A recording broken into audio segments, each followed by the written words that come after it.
Það frekar fljótt tap, hlýtur auðvitað svekktur. Já, ég mjög svekktur með úrslit.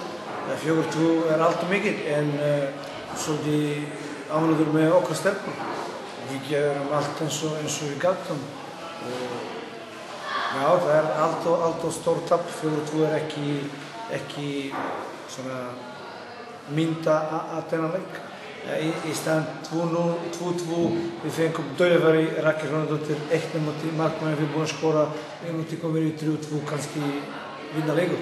En þetta alltaf í fótbolti, klúra dauðafæri, fá mark strax eftir.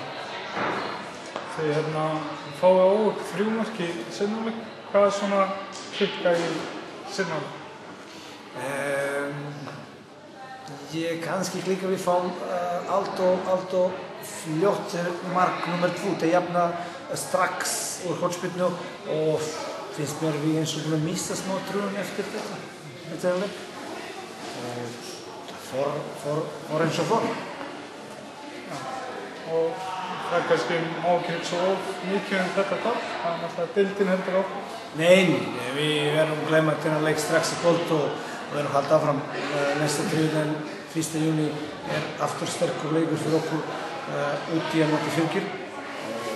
Við verðum að fara þar og gera betra enn í dag hérna heima. Ég held að stelpur alveg ákveði að gera það. Takk til hamingju með sigurinn. Takk fyrir það, kærlega.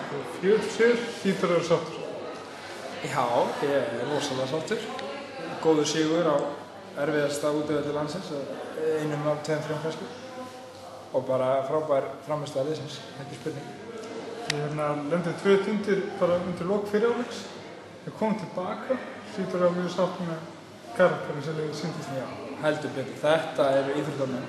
Þetta það sem við vinnum í allan helvítis veturinn og svo komum við og náðum að sýna það, en það erum mjög ánægð með okkar frammistöðu og öll erfiðisvinna og skila sér í svona leikjum og þá ég ekki síst að tala hausinn á leikmanninu. Við héldum haus allan tíman, höfðum allan tíman trú á okkar leikskipulagi, vorum mjög vel undirbúin og karakterinn bara til fyrirmyndir.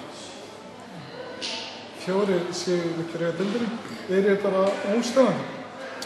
Nei, við erum alls ekki óstöðandi, en við erum góð og við spilum góðan fótbolta, við erum vel skipulögð, vel undirbúin og ég held að öll lið megi hafa þessi alla við til að eiga í séns við okkur kannski, en við erum sko alls ekki óstöðandi og það bara undir okkur komið að halda áfram að spila við, undirbúa okkur við, halda haus.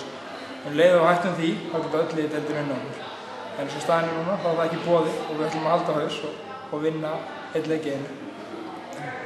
Til hamingju. Takk fyrir það.